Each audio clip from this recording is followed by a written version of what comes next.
Hi guys, आप सभी लोगों का मेरे online YouTube channel study seven group में स्वागत है। तो आज हम क्लास 10th का मैथ शुरू करेंगे और पहला टॉपिक हमारा होगा पहला चैप्टर रियल नंबर यानी वास्तविक संख्या। हमने पिछले क्लास में इसके बारे में कुछ बताया भी था, इसका थियोरी और कुछ एग्जाम्पल भी बताया था। तो आज हम पढ़ेंगे पहला चैप्टर 1.1। तो पहला क्वेश्चन है, इसमें एसीएफ फाइंड आउट करना है। आप देख सकते हैं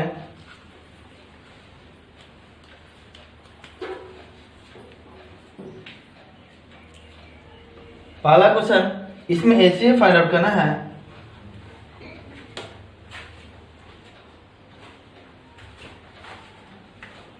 यहाँ लिखा हुआ है निम्नलिखित संख्याओं का एसीएफ ज्ञात कीजिए, वो भी विभाजन एल्गोरिथ्म प्रमेय के अनुसार। अब एसीएफ आपने पिछले क्लास में नीचे क्लास में सीखा होगा, डिवीजन द्वारा या प्राइम फैक्टर मेथड द्वारा। तो उस मेथड का प्रयोग करके यहाँ पे एसीएफ फाइंड आउट नहीं करना है, हमें एसीएफ यहाँ पे फाइंड आउट करेंगे तो विभाजन एल्गोरिथ्म प्रमेय द्वारा, यानी ए बराबर बी क्यू प्लस आर होता है, जहाँ zero less equal B less than R होता है। वो फॉर्मूला लगाकर यहाँ पे उसी थ्योरी के द्वारा हम यहाँ पे एसीएफ फाइंड आउट यानी मास फाइंड आउट करेंगे। तो पहला क्वेश्चन है 135 और 225, इसका एसीएफ फाइंड आउट करना है। तो कैसे करेंगे? तो सबसे पहले लिखेंगे सॉल्यूशन।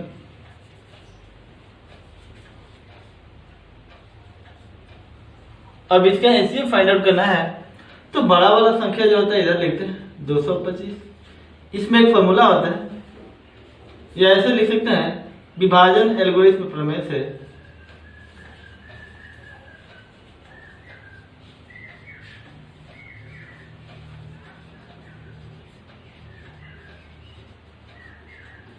ये प्रमेय कहता है ए बराबर बी क्यू प्लस आर, जहां zero less equal R less than B होता है। तो यहां से अब लिखेंगे 225 बराबर 135। इसमें करना क्या होता है, 135 से भागा देते हैं 225 में, एक बार मिल जाएगा 135। इसमें क्या कहते हैं कि आपने पढ़ा होगा नीचे क्लास में, भाज्य बराबर भाजक गुना भागफल प्लस शेषफल होता है। सिंपल उसी फॉर्मूले को यहाँ पे अप्लाई करना है। भाज्य बराबर यानी 225 बराबर भाजक गुना भागफल यानी 135 गुना 1 और शेषफल को ऐड कर देंगे तो प्लस 90 हो जाएगा। ये अब ये प्रक्रिया तब तक करेंगे, ध्यान दीजिएगा, ये प्रक्रिया तब तक करेंगे जब तक हमारा शेषफल जो है जीरो ना आ जाए। अब फिर इसको इधर लाएंगे 135 ये 90। अब इसमें डिवाइड करेंगे तो 90 में 1 से डिवाइड करेंगे 90 होगा और प्लस 45। अब ये प्रक्रिया जारी रहेगा और तब तक जारी रहेगा जब तक हमारा रिमाइंडर जो है शेषफल जो है वो जीरो ना आ जाए, ध्यान दीजिएगा। अब फिर हम इसको यहाँ पे लाते हैं 90 ये 45 इसे डिवाइड कर देंगे तो 45 से 2 में मल्टीप्लाई करेंगे तो 90 आ गया, यानी रिमाइंडर। अब इसमें कुछ जोड़ना नहीं पड़ेगा, यानी हमारा रिमाइंडर आ गया जीरो। अब इसके आगे हम प्रक्रिया नहीं करेंगे क्योंकि रिमाइंडर यहाँ पे जीरो आ गया। अब इतना प्रक्रिया तो हो गया। अब इसमें खोजना है एसीएफ, तो हमारा फाइंड आउट हो गया। अब ये हमें देखना है कि एसीएफ होगा कौन सा होगा एसीएफ। तो हमारा एसीएफ जब भी होगा, ध्यान दीजिएगा, इक्वल के बगल में, बराबर के बगल, जस्ट बगल में जो संख्या होता है वही होता है एसीएफ। बराबर के बगल में जो संख्या होगा वही एसीएफ होता है, यानी यहाँ पे एसीएफ जो होगा ये 45 जो होगा एसीएफ हो जाएगा, ये एसीएफ होगा, ध्यान दीजिएगा।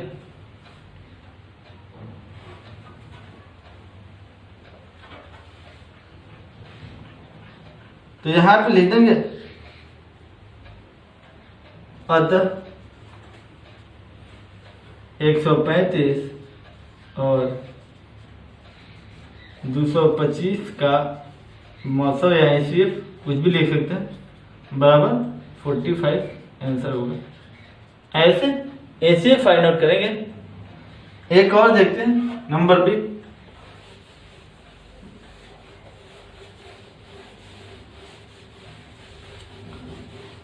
अगला क्वेश्चन,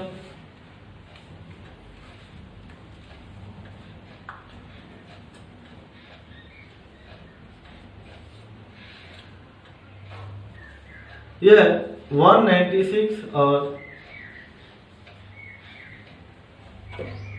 38220 इसका ऐसे फाइंड आउट करना है। तो किसी भी क्वेश्चन को सॉल्व करने से पहले सॉल्यूशन लिखते हैं। अब इसमें फिर वही प्रक्रिया करना है, सेम वही करेंगे जैसे हमने पिछले क्वेश्चन में बनाया, उसी प्रक्रिया को सेम वही करना है विभाजन एवरेज प्रमेय से।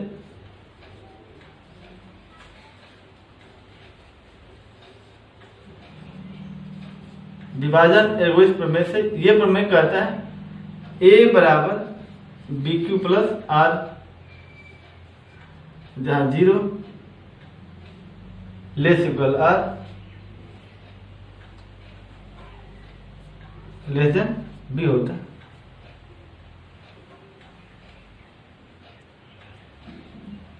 अब यहां से ये बड़ा वाला है तो इसको इधर रखेंगे और ये छोटा वाला है। अब इससे इसमें डिवाइड करेंगे, वही भाज्य बराबर भाजक गुना भागफल प्लस शेषफल। इसमें अगर 195 से मल्टीप्लाई करेंगे तो इतना आ जाता है, यानी कि इतना है आ गया। तो शेषफल हम इसमें 0 जोड़ेंगे क्योंकि इसमें रिमाइंडर आप जोड़ना तो है नहीं। शेषफल इसमें 196 में 195 से मल्टीप्लाई कीजिएगा, इतना ही आएगा। और उसमें 0 जोड़ देंगे। अब यहाँ पे रिमाइंडर तो हमारे 0 आ गया, तो अब आगे की प्रक्रिया तो हमारा होगा नहीं।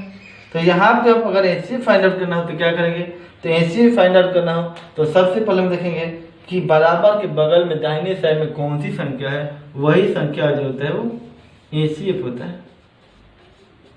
यानी कि लिख देंगे अतः इतने और इतने का HCF जो होगा वो 196 होगा।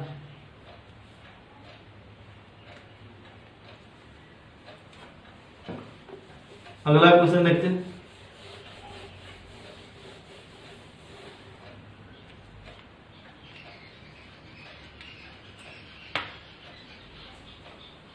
क्वेश्चन नंबर 3,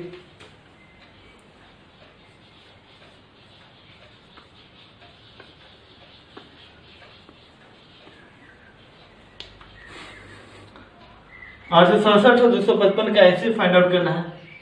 तो इसको भी उसी तरीके से करेंगे, सॉल्व करेंगे विभाजन एल्गोरिथम प्रमेय से।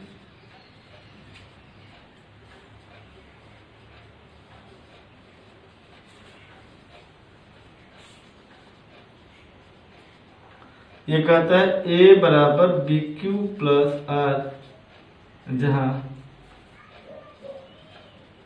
0 less equal B less than R। B जो होता है 0 से बड़ा या बराबर होता है, लेकिन R से छोटा होता है।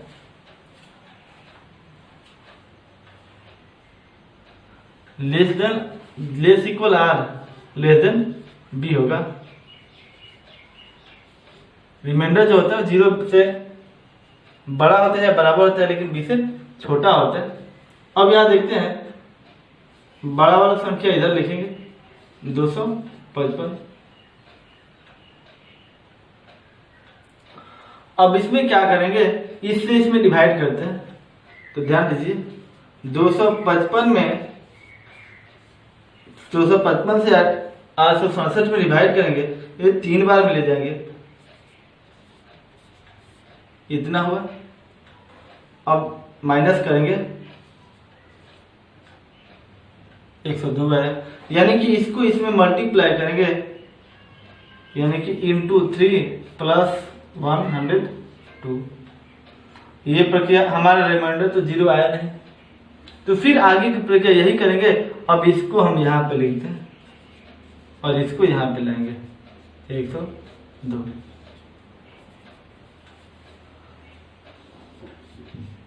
अब इसमें 2 से मल्टीप्लाई करेंगे तो आ जाएगा 204 और प्लस 51। अभी भी हमारा रिमाइंडर 0 नहीं आया, तो फिर हम आगे की ओर बढ़ेंगे और यह प्रक्रिया तब तक जारी रखेंगे जब तक हमारा रिमाइंडर जो है 0 नहीं आ जाता है। तो यहाँ पे फिर इसको लाएंगे 102, 51 इंटू 2, यहाँ पे ये 102 आ गया और रिमाइंडर जो बचा 0 बचा। यानी अब हमें इस प्रक्रिया को आगे नहीं बढ़ाएंगे। अब हमारा आंसर यहीं पे आ गया और हमारा आंसर वही होगा, सिर्फ वही होगा जो इक्वल के जस्ट दाहिने साइड में होगा। यानी हमारा ये आंसर आ गया। यानी एचसीएफ जो होगा ये 51 जो होगा एचसीएफ होगा, तो लिख देंगे कि आता 867 और 255 का एचसीएफ बराबर 51 आंसर। ये हमारा एचसीएफ आ गया। अब हमें उम्मीद है कि आप लोग अच्छे से समझ रहे होंगे। अगर कोई प्रॉब्लम हो तो आप हमसे कमेंट करके पूछ सकते हैं, या कोई भी क्वेश्चन में प्रॉब्लम हो। अब अगला क्वेश्चन देखते हैं,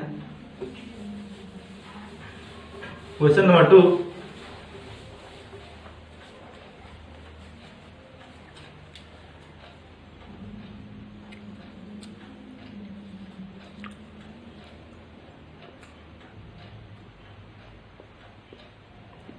ये कहता है कि दर्शाइए कि कोई भेदात्मक संपूर्णांक 6q+1 या 6q+3 या 6q+5 के रूप में होता है। दर्शाइए कि कोई भेदात्मक विषम पूर्णांक 6q+1, 6q+3 या 6q+5 के रूप का होता है जहाँ q एक पूर्णांक है।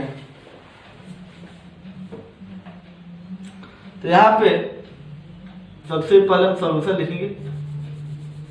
सॉल्यूशन आप क्वेश्चन देख सकते हैं, लिखा हुआ है। तो सबसे पहले सॉल्यूशन मान लिया कि माना कि a एक धनात्मक विषम पूर्णांक है।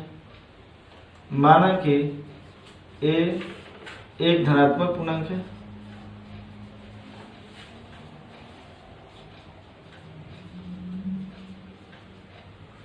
और b बराबर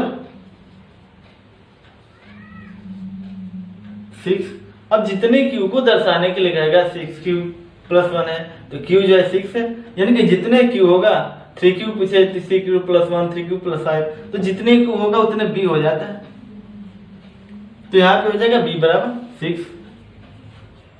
अब यहाँ लगाएंगे विभाजन एल्गोरिथ्म में, विभाजन एल्गोरिथ्म प्रमेय से। ये प्रमेय कहता है कि a बराबर bq+r जहाँ 0 less equal r less than b होता है। यहाँ से अब यहाँ से हमारा रिमाइंडर जो होगा, यहाँ पे ध्यान दीजिएगा, रिमाइंडर कर रहा है r, रिमाइंडर r से होता है रिमाइंडर। रिमाइंडर कर रहा है शेषफल, यानी कि 0 से बड़ा होगा या बराबर होगा लेकिन b से छोटा। तो यहाँ पे b हमारा 6 है तो रिमाइंडर क्या होगा, b से छोटा लेकिन 0 तक ही होगा, 0 से छोटा नहीं होना चाहिए। 0 से बड़ा या बराबर लेकिन b से छोटा होना चाहिए। तो रिमाइंडर हमारा 0, 1, 2, 3, 4, 5 ये होगा, ये हमारा रिमाइंडर होगा। अब इस r का वैल्यू, रिमाइंडर का वैल्यू इसमें पुट करेंगे तो क्या होगा, यानी कि यहां से करेंगे तो b का मान 6 है तो a बराबर हो जाएगा 6q+0, चूंकि r बराबर 0 यानी रिमाइंडर जो है हमारा 0 है तो a बराबर हुआ 6q। इसी प्रकार r का वैल्यू और भी पुट करेंगे। यहां देख लीजिए a बराबर 6q+1, जब r का वैल्यू पुट करेंगे 1 तो आ जाएगा 6q+1। इसी प्रकार a बराबर होगा 6q+2, ये तब होगा जब r का मान रखेंगे 2। इसी प्रकार a बराबर 6q+3, जब r का वैल्यू रखेंगे 3। आर का वैल्यू पुट करते जाएंगे। ए बराबर 6q + 4। अभी हमारे q का वैल्यू जो 6 है, 6 ये कंटिन्यू हमेशा यही रहेगा क्योंकि b का वैल्यू यही है, सेम है। b का b तो 6 है और b हमारा bq है तो b का वैल्यू 6 होगा। तो यहाँ पे लिखेंगे चूंकि r बराबर जब 4 रखेंगे तो आएगा a बराबर 6q + 4, a बराबर 6q + 5, r बराबर 5 है तो आ गया 6q + 5। अब हमारा b का मान जो होगा, ये r का मान जो मान होगा वो रिमाइंडर जो होता है b से छोटा होता है। देखिए b से छोटा है, b से छोटा है r का वैल्यू, यानी r का मान जब भी रहेगा तो 6 से कम ही रहेगा। तो इसमें अब पहचाना, इस क्वेश्चन जो करा है वो विषम पूर्णांक पहचानने के लिए करा है, यानी अब इसमें देखना है कि विषम कौन कौन सा है, उसी को दर्शाना है।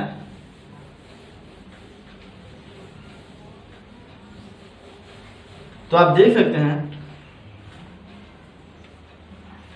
कि 6q + 1, 6q + 3 और 6q + 5 विषम पूर्णांक है।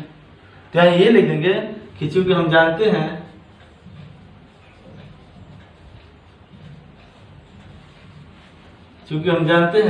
कि 6q + 2, 6q + 2, 6q + 4 विषम धनात्मक समपूर्णांक है।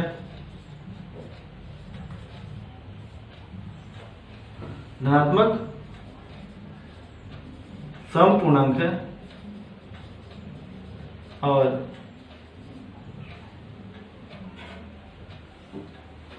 धनात्मक समपूर्णांक है, अतः 6q + 1, 6q + 3 और 6q + 5 जो होगा वो धनात्मक विषम पूर्णांक होगा, धनात्मक विषम पूर्णांक होगा।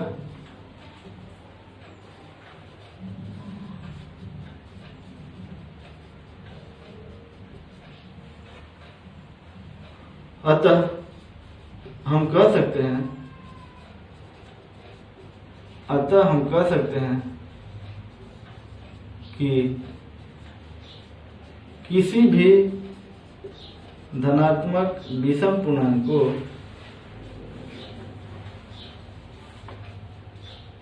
किसी भी धनात्मक विषम पूर्णांक को 6q + 1, 6q + 3 और 6q + 5 के रूप में लिखा जा सकता है।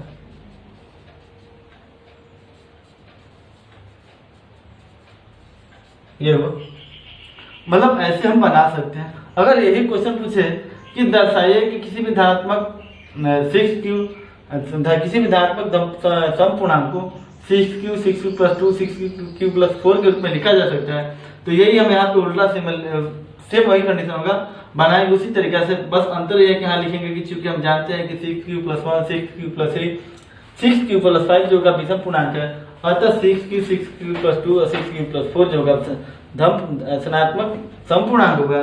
तो यहाँ लिख देंगे तो हम कह सकते हैं कि किसी भी धनात्मक समपूर्णांक को 6q, 6q + 2 या 6q + 4 के रूप में लिखा जा सकता है।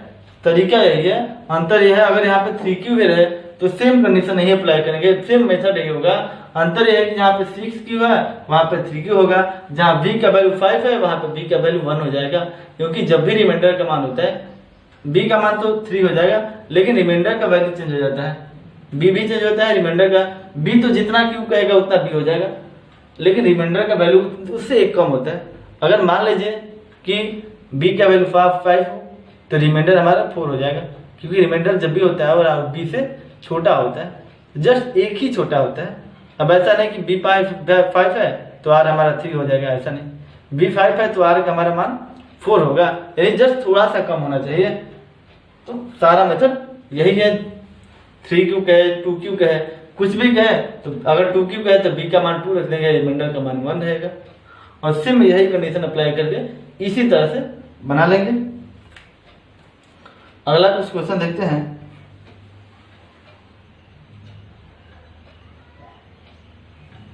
क्वेश्चन नंबर 3,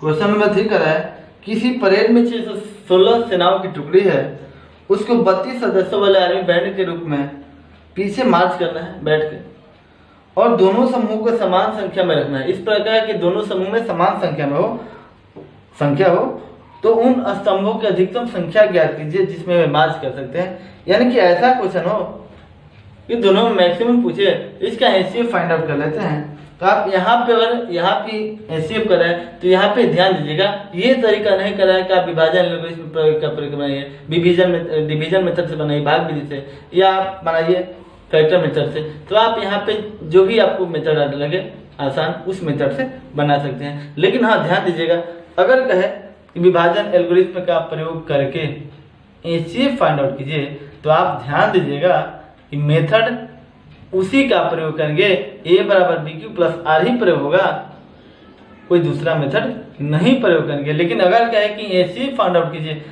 कीजिए तो हम किसी मेथड से, किसी भी तरीका से जो आपको आता है उस मेथड से आप बना सकते हैं, अगर मेथड क्वेश्चन में नहीं कह रहा हो तब। तो यहाँ पे 616 और 32 का एचसीएफ फाइंड आउट करेंगे। 616 सोल्यूशन लिखेंगे, क्वेश्चन में आप दिख रहा होगा सॉल्यूशन। तो 616 और 32 इसका एचसीएफ फाइंड आउट करेंगे। तो आप फैक्टर मेथड से सीख लीजिए कि एचसीएफ कैसे निकालते हैं। 616 इसका फैक्टर करेंगे तो आएगा 2 into 2 into 2 into 3 into 3 into 3, यानी इसको पावर में करेंगे तो ये कह सकते हैं कि 2 का पावर 3। बेस बराबर हो तो मल्टीप्लाई में पावर को जोड़ दिया जाता है, इसका पावर 1, इसका पावर 1, इसका पावर 1, 2 का पावर 1 2, 2 का पावर 1 2, 3 का पावर 1 3, 3 का पावर 1 3, 3 का पावर 1 3, सबका पावर एक है। तो बेस बराबर है 2 2 2, मल्टीप्लाई है तो पावर को जोड़ दिया जाता है, बेस बराबर हो तो पावर को जोड़ दिया जाता है। अब 32 का करेंगे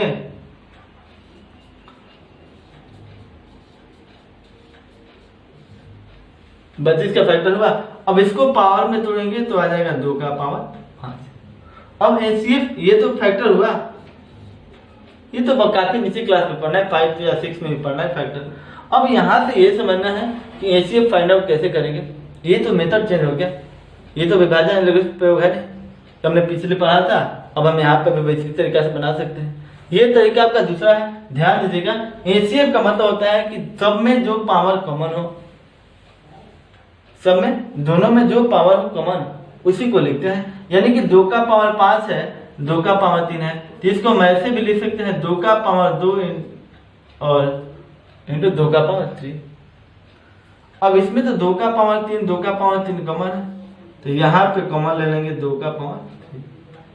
3 का पावर तो कॉमन है, यहाँ पे 3 का पावर दोनों में तो है नहीं, यानी कि एचसीएफ हमारा 8 हो जाएगा। यानी उन स्तंभों की संख्या पूछा है जिसमें वे मार्च कर सकेंगे, उन स्तंभों की अधिकतम संख्या, स्तंभों की अधिकतम संख्या जो होगी वो 8 होगा। अब कुछ अगला क्वेश्चन देखते हैं, क्वेश्चन नंबर 4।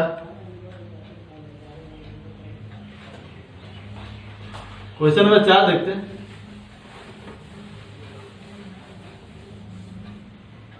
ये क्वेश्चन करा है कि यूक्लिड विभाजन प्रमेय का प्रयोग करके दर्शाइए कि किसी धनात्मक पूर्णांक का वर्ग, हमने एग्जाम्पल में बताया था, वर्ग और घन दोनों बताया था, सिर्फ वही कंडीशन है। आप यहाँ पे फिर से देख लीजिएगा, अगर आप मेरा वीडियो नहीं देखेंगे तो यहाँ पर भी आप समझ सकते हैं, पीछे अगर नहीं समझे होंगे तो यहाँ पे किसी पूर्णांक m के लिए 3m या 3m+1 के रूप में होता है।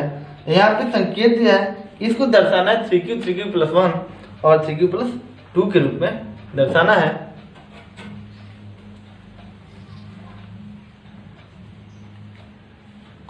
इसको देखते हैं क्वेश्चन नंबर 4। तो माना कि ए एक धनात्मक पूर्णांक है,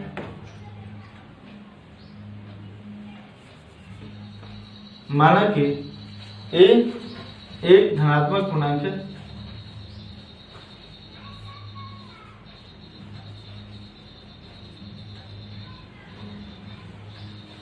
और b बराबर 3 होगा। अब b बराबर 3 क्यों होगा? क्योंकि हमने बताया कि जितने क्यू के रूप में दर्शाना है उतना b हो जाता है। अब यहाँ पे प्रयोग करेंगे विभाजन एल्गोरिथ्म का प्रयोग करने पर, विभाजन एल्गोरिथ्म प्रमेय से ये प्रमेय कहता है a बराबर बी क्यू प्लस आर, जहां 0 less equal R less than B.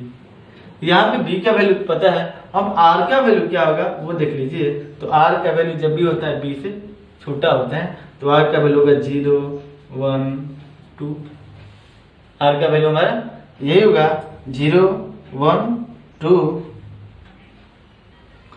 अब यहाँ पे इसमें वैल्यू पुट करेंगे तो a बराबर होगा 3q प्लस 0, यानी r बराबर रिमाइंडर जब 0 हो तो a बराबर आ जाएगा 3q प्लस 3q।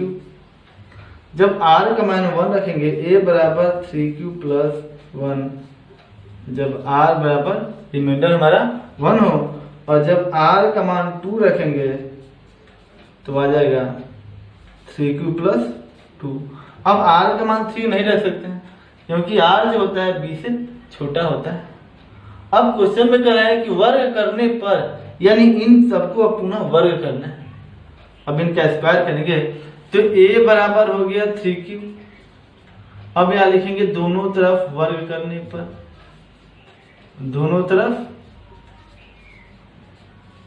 वर्ग करने पर क्या होगा, a स्क्वायर बराबर ये हो जाएगा 9q का स्क्वायर। यहां से a स्क्वायर बराबर हमें दर्शाना है 3m या 3m प्लस 1 के रूप में दर्शाना है। तो यहाँ से हम 3 कॉमन ले सकते हैं, ध्यान दीजिएगा। यहाँ से 3 कॉमन लेंगे तो यहाँ बचा हमारा 3q स्क्वायर, इसलिए a स्क्वायर बराबर 3m। अब हम इनने m किसको माना, तो ये 3q स्क्वायर जो है ना, 3q स्क्वायर बराबर m मानना, हमने इसको m मान लिया। अब इसी प्रकार हम 3q प्लस 1 का होल स्क्वायर करेंगे, ध्यान दीजिएगा।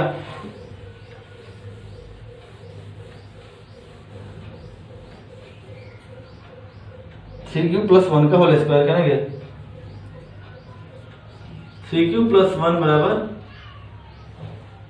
a बराबर होगा a बराबर 3q प्लस 1।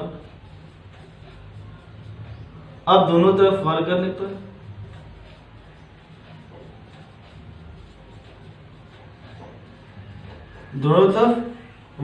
पर a स्क्वायर बराबर, यहाँ पे फॉर्मूला हो जाएगा a प्लस बी का होल स्क्वायर। आपने पढ़ा होगा फॉर्मूला, a प्लस बी का होल स्क्वायर फॉर्मूला होता है a square plus 2ab plus B square. तो इस फॉर्मूले पर रखेंगे, इसका होल स्क्वायर करेंगे, यानी ये हो जाएगा 3q प्लस 1 का होल स्क्वायर। अब इस फॉर्मूला का अप्लाई करेंगे तो ये होगा 9q square plus 6q plus 1, ये हो जाएगा a square plus 2ab plus B square. यहाँ से हम कॉमन लेंगे 3, अगर कॉमन लेंगे तो ये हो जाएगा 3q square plus 2q plus 1। अगर हम इसको m मान लें तो यहाँ पे a स्क्वायर जो होगा 3m प्लस 1 हो जाएगा। अब यहाँ पे हम फिर लिख देंगे, पूरा लिख देंगे 3q स्क्वायर प्लस 2q बराबर m माना। आप समझ सकते हैं यहाँ पे। अब अगला वैल्यू जो है, इसी प्रकार हम ए स्क्वायर बराबर ए बराबर 3q प्लस 2 का भी स्क्वायर कर सकते हैं, वो भी देख लीजिए, उसका भी स्क्वायर कर देते हैं ताकि आपको अच्छी तरह समझ में आ जाए, कोई दिक्कत ना हो। फिर भी अगर कोई प्रॉब्लम हो तो आप हमें कमेंट करके जरूर बताइएगा। और अगर आप मेरे चैनल पे पहली बार वीडियो देख रहे हैं और तो मेरे चैनल को सब्सक्राइब कीजिए, और साथ ही आप चाहते हैं कि वीडियो से रिलेटेड सारी नोटिफिकेशन अप टू डेट होती रहे, यानी आप मेरे नए नए वीडियो देखना चाहते हैं तो बेल आइकन को जरूर दबाइएगा।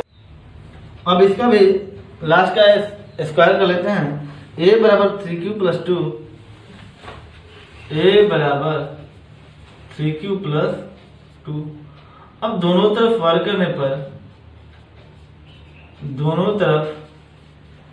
करने पर अब इसका स्क्वायर करेंगे तो ये हो जाएगा a का होल स्क्वायर बराबर 3q प्लस 2 का होल स्क्वायर। अब यहाँ से फॉर्मूला भाई a प्लस बी का होल स्क्वायर बराबर होता है A square plus 2ab plus B square. इसी फॉर्मूला का अप्लाई करेंगे यहाँ पे, तो ये आपका हो जाएगा ए स्क्वायर।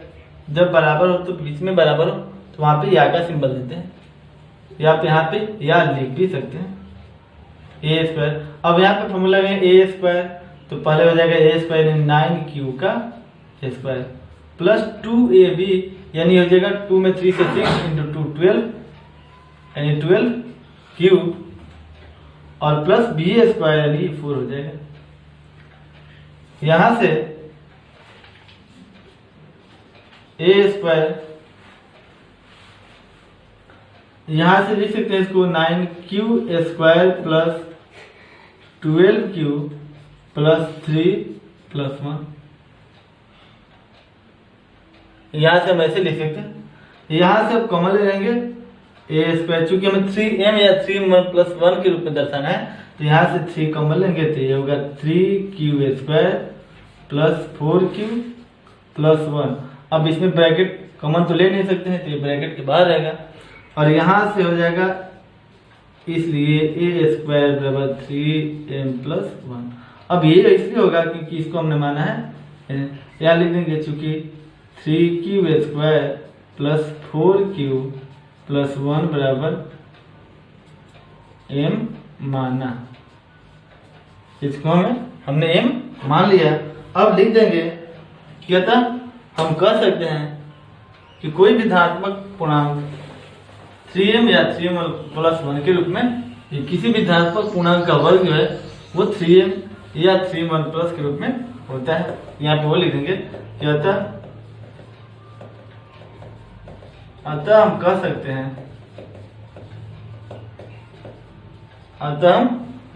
हैं कि किसी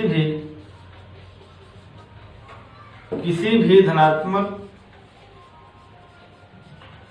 पूर्णांक का वर्ग 3m प्लस 1 के रूप का हो सकता है।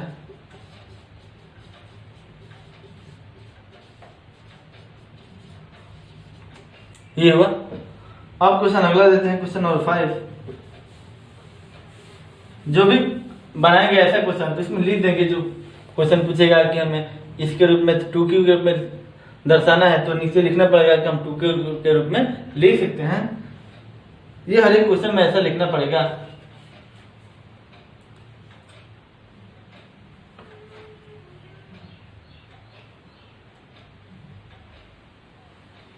और अगला क्वेश्चन है, यूक्लिड विभाजन प्रमेय का प्रयोग करके दर्शाइए कि धनात्मक पूर्णांक का घन 9m 9m प्लस 1 या 9m प्लस 8 के रूप में होता है। ये क्वेश्चन हमने पिछले वीडियो में एग्जाम्पल में बना दिया था, वो ये आप क्वेश्चन वहां से देख सकते हैं। तो आज का हमारा क्लास इतना है, फिर हम अगले चैप्टर में पढ़ेंगे, उसका एग्जाम्पल पढ़ेंगे और चैप्टर पढ़ेंगे। तो तब तक आप क्वेश्चन पे प्रैक्टिस कीजिए। अगर आपको कोई प्रॉब्लम हो तो आप कमेंट करके पूछ सकते हैं हमसे, उस सवाल का जवाब मैं आपको अगली वीडियो में दे दूंगा। तो तब तक के लिए धन्यवाद, फिर मिलेंगे अगले क्लास में।